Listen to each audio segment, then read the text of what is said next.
On another installment of Storage Unit Stories.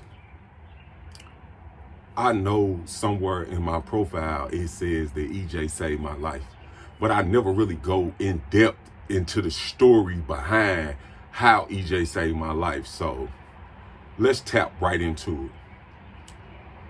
Rewind to 2020, 21. I was in a, we don't talk about that. You know the story. I lost him. You know how that happened if you've been following me long enough. If you haven't, I ain't never gonna tell the story, so you just kind of gonna miss that part, right? But I lost him. I packed everything I had in Denver and I moved to Atlanta for two reasons. One, I went to therapy. And I know that people don't talk about going to therapy and all of that, but I did. I went to therapy. I needed some healing, right? I was battered and bruised and beat up on the inside, and I needed somebody to help me heal that. So I went to therapy, and it was wonderful. If you see how I act now, you will be able to tell, if you knew how I acted then, that I've been through therapy. So I went through therapy, and during the process of going through therapy, the second reason I went to Atlanta was because I have friends that scam and sell drugs and do all of the nonsense and negativity that is frowned upon by regular everyday citizens, because that's where I come from. So, you know, when you don't have anything else to do in life and this, that, and the third, you revert back to what you are comfortable doing. And I say this as humbly as possible, but I'm more comfortable putting my life on the line every day playing in the streets, chasing a couple dollars, than I am being a social media influencer. This lady called me an icon the other day, and I'm talking about it touched me. But wherever I may be called or looked at by whoever it is that's looking at me, people walking up to me and showing me love and support and all of that, man, is something that I am just not used to. And hopefully, I say this with all honesty, I hope I never get used to it, because it feels so good when I get it. But that's neither here nor there. I'm comfortable playing in the street. So I went to Atlanta because that's when the PPP loans and all of that was popping, and they was giving out the EDD and the food stamps. You know, the pandemic was going on at this particular time, if you've been following me long enough, and I had 1 million followers. So I'm finna go to the A and turn all the way up. And this is what happened. I went and pulled up on one of my partners, right, I'm talking about, that man could probably scam the president if the opportunity presented itself. But my partner is a master scammer. That's what he do. That's what he been doing.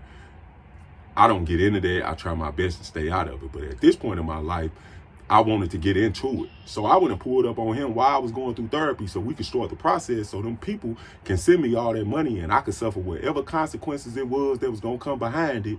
Because like I said, I was reverting back to the old me, and I don't care nothing about the consequences of my actions, man. I know I was probably going to go to jail for taking them people money, but I was going to take it and deal with the consequences of it afterwards. While in the process of doing this, though, I had to set up this specific account so I could file for the PPP loan. And while I was doing that, I got a message. The message came from Miss Denise. If you do not know who Miss Denise is the wonderful woman that got EJ for me. And she sent me a message and told me she had a gift for me and that I could get with her the next day and we could make it make sense. So I looked at the message, gift for me, this, that, and the third, and I got right back to trying to set up the account. And for some odd reason, no matter what I did, I couldn't get the account to get approved, which was a sign to me that I was doing something that I didn't really have no business doing. But at that point in my life, man, I was down to anything that I could get myself into, and that just kind of was what it was. I wasn't caring about the consequences. I wasn't caring about life, death, or anything that might come in the middle, because if you know the story, you already know why I was feeling like I was feeling. But I was feeling like that. I was definitely down to my lowest moment and ready to crash out.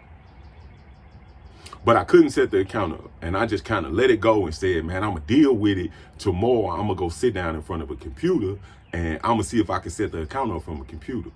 And that next day, Miss Denise reached back out to me and reminded me that she had a gift for me. And I said that I would go get it. So I drove the little hour and a half outside of the city of Atlanta, Georgia, to a small little suburb or wherever. And I went and knocked on this lady's door, and she opened the door up with a little pink thing and handed me Edna Jean and told me that she was a gift from Miss Denise and that I better take care of her because she was like her grandmother and she had to make sure that she was going to a wonderful home. And I told that lady right then and there that, man, I would do everything in my power to spoil the life out that baby. Because at that moment right there, filing for a PPP loan and being on all the nonsense and negativity that I was about to get on, it ended because I was now responsible for Edna Jean's life. So her coming into my life at the time she came into my life when I was ready to crash out and not care about myself or others, I had to care for her. And that changed my life. And it actually saved my life because from that day forward, I ain't even thought about breaking the law. Y'all have a good day and be safe. Got a couple other things I need to do. But yeah, Edna Jean saved my life. I swear for the Lord. And then Bear came back, which made the saved life a whole lot better.